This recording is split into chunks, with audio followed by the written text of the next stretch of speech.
بسم اللہ الرحمن الرحیم۔ السلام علیکم۔ رات نیوز کے خصوصی ولاگ کہیں ان کہیں کے ساتھ وجیہ احمد صدیقی آپ کی خدمت میں حاضر ہے۔ فاعتبروا یا اولی الابصار، اے دیکھنے والوں عبرت پکڑو۔ آج آپ حکومت میں ہیں، کل نہیں ہوں گے۔ آج آپ طاقتور ہیں، کل نہیں ہوں گے۔ آپ کا خیال ہے کہ میرا ادارہ میرے ریٹائر ہونے کے بعد بھی مجھے بچا لے گا، لیکن ایسا نہیں ہوتا، ہرگز نہیں۔ یہ بریگیڈیئر امتیاز ہے جس نے دولت کو اپنا خدا مان لیا تھا، اور محترمہ بے نظیر بھٹو کی حکومت گرانے کے لیے مبینہ طور پر میاں نواز شریف سے دولت لی، پیسے لیے اور ان کی حکومت گرانے کی کوشش کی۔ مڈ نائٹ جیکال جیسے آپریشن بنائے اور فوج سے کورٹ مارشل ہو گیا، لیکن میاں نواز شریف نے ان پر مہربانی کی اور ان کو ایڈیشنل چیف سیکرٹری پنجاب بنا دیا۔ واہ واہ، ایک ادارہ سزا دے رہا ہے اور آپ اس کو جزا دے رہے ہیں۔ یہ سب چیزیں عجیب و غریب ہیں۔ یہ شخص اس قدر جھوٹا آدمی تھا کہ اس کے سچے ہونے پر کوئی یقین نہیں کر سکتا۔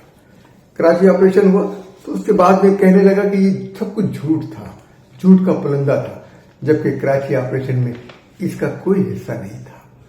یہ اب الطاف حسین سے پیسے لے کر کھا رہا تھا اور اس نے الطاف حسین کی صفائی پیش کرنے کی کوشش کی۔ بہت سے لوگ، بہت سے صحافی آج بھی الطاف حسین کو پاک بال بنانے کے لیے اس کی گواہی دیتے ہیں۔ واہ واہ، الطاف حسین کو دیانتدار بنانے والا، دیانتدار ثابت کرنے والا یہ شخص جس ذلت کا شکار ہے آپ کہہ نہیں سکتے۔ آج ملک میں اسی میاں نواز شریف کے بھائی کی حکومت ہے اور بریگیڈیئر امتیاز کا بیٹا ان کو ان کے گھر سے نکال رہا ہے اور وہ حکومت مدد کو نہیں آ رہی۔ اسلام آباد میں درجنوں جائیدادیں بنائی، کرپشن کے ریکارڈ توڑے، نیب نے بھی پکڑا، جیل میں بھی گئے، جھوٹی گواہیاں دی، اتنا جھوٹ بولا کہ اپنا اعتبار کھو دیا۔ میاں نواز شریف صاحب، آپ بھی عبرت پکڑیں۔ بے نظیر بھٹو کی حکومت گرانے کے لیے آپ نے یہ کوشش کی تھی جو کھل گئی، اور اس کے ساتھ ساتھ آپ کو مجبور ہونا پڑا بے نظیر بھٹو کے ساتھ میثاق جمہوریت پر، اور اس کے پیپلز پارٹی کے ساتھ حکومت بنانی پڑی، پچھلی بھی جس میں آپ وزیر اعظم تھے اور یہ جس میں آپ کے بھائی وزیر اعظم ہیں۔ یہ پیپلز پارٹی کی مدد کے بغیر نہیں ہو سکتا تھا اور مکمل نہیں ہوئی یہ حکومت۔ تو میاں نواز شریف صاحب عبرت پکڑیں، اور پیپلز پارٹی بھی سوچ لے کہ اس نے اس بجٹ میں نون لیگ اور IMF کا ساتھ دیا ہے، اس کا بھی انتقام اللہ لے گا۔ کے الیکٹرک کے وفد سے وزیر خزانہ نے ملاقات کی ہے۔ یہ وزیر خزانہ وہ ہے جس نے پیسے کی خاطر، دولت کی خاطر پاکستان کی شہریت کو لات مار دی تھی، وہی پاکستان جس میں اسے حبیب بینک کا صدر بنایا گیا اور ABN AMRO بینک کا ملازم بنا اور ہالینڈ کی شہریت لی اور پاکستانی شہریت کو ترک کر دیا کہ وہ جب وزیر خزانہ بنا تو اس کو شہریت دی گئی۔ اس کے پاس شناختی کارڈ نہیں تھا، اس کو شناختی کارڈ، سینیٹرشپ اور وزارت ایک ساتھ ملی ہے۔ یہ ہے ہمارے ان حکمرانوں کا جو جمہوریت کا نام لیتے ہیں کہ منتخب ہوں گے، اور غیر منتخب افراد کو یہ ہم پر مسلط کرتے ہیں، چاہے وہ وزیر خزانہ ہو، چاہے وہ وزیر داخلہ ہو۔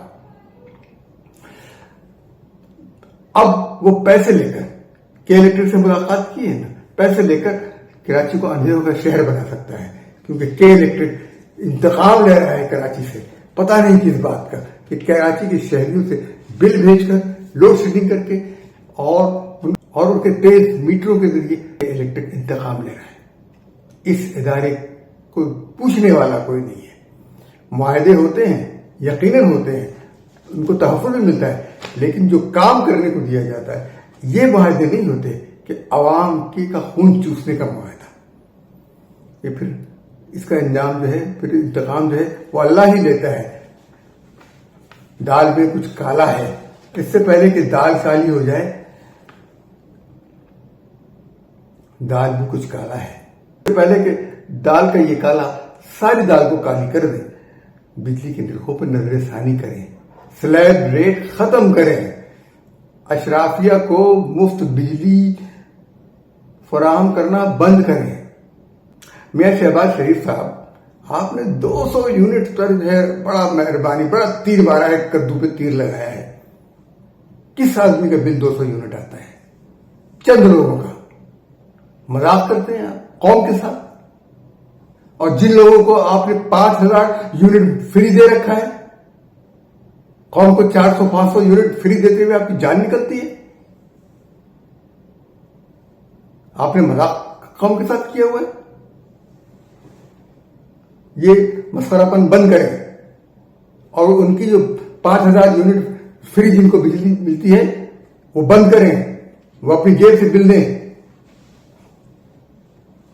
ختم کریں. بجلی کا بل وزیر اعظم ہاؤس کا بل آپ ادا کریں، ایوان صدر کا بل سرداری صاحب ادا کریں، اسپیکر صاحب اپنے گھر کا بل ادا کریں، تمام وزراء اور افسران یہ سب اپنی اپنی بجلی کا بل ادا کریں، اپنی جیب سے دیں، اپنی تنخواہ سے دیں.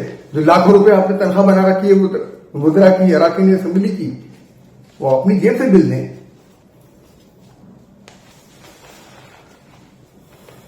نون لیگ کے دور میں بے روزگاری بڑھتی ہے اور ادارے بکتے ہیں، یہ طے ہے. پہلے بینک بکے تھے پچھلے دور میں، فیکٹریاں بکی تھی، اور اب قومی اثاثوں پہ نظر ہے.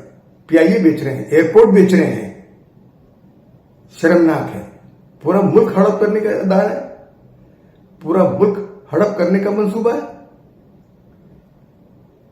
پی آئی اے جیسے عظیم ادارے کو درست کرنے کے لیے وہاں افسران کی تعداد کم کرنی تھی، کارکنان کی تعداد بڑھانی تھی، جہازوں کی تعداد بڑھانی تھی، کارگو میں، ٹکٹنگ میں عملہ بڑھانے کی ضرورت تھی، جہاز بڑھانے کی ضرورت تھی، کیونکہ ان کے نتیجے میں روزگار بڑھتا. اس کے نتیجے میں روزگار بڑھتا، زیادہ سے زیادہ نوجوانوں کو نوکریاں ملتی، وہ محنت سے کام کرتے، پی آئی اے کے ڈیسٹینیشنز بڑھتی. لیکن یہاں تو اس ادارے کو برباد کرنے کے منصوبے ہیں اور سیٹھوں کے ہاتھ بیچنے کے منصوبے ہیں. یہ نجی ادارے، یہ پرائیویٹائزیشن ہمارے لیے نہیں ہے. آپ اگر کاروبار کرنا چاہتے ہیں تو حکومت چھوڑ دیں، یہ پرائیویٹائزیشن کرنا چاہتے ہیں تو حکومت چھوڑ دیں. حکومت آپ کا کام نہیں ہے. تجارت نہ کریں ملک کے ساتھ، ملک کو نہ بیچیں. آپ تو ہندوستان کے ساتھ تجارت میں یہ بھول بیٹھے ہیں کہ ہندو اور مسلمان دو الگ الگ قومیں ہیں.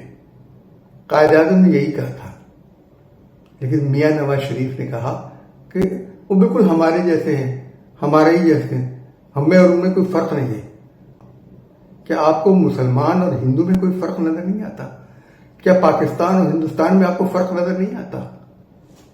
دو قومی نظریہ آپ کو نظر نہیں آتا؟ ہمیں ایسے لوگ نہیں چاہیے. آپ سوچیں اگر ہم نہیں کریں گے. قائد اعظم نے کہا تھا کہ ہندو اور مسلمان دو الگ الگ قومیں ہیں، لیکن نواز شریف کہتے ہیں کہ یہ ایک قوم ہے. آج بھی نواز شریف کے پالتو کالم نگار موجود ہیں جو ان کو آسمان پہ چڑھا رہے ہیں. یہ ان کے لیے کوئی اچھی بات نہیں ہے.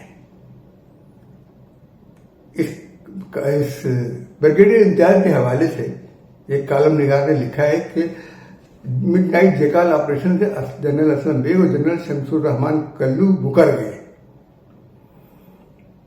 جنرل اسلم بیگ نے بے نظیر بھٹو کی حکومت کو آنے دیا اور اس میں کوئی رکاوٹ نہیں ڈالنے دی.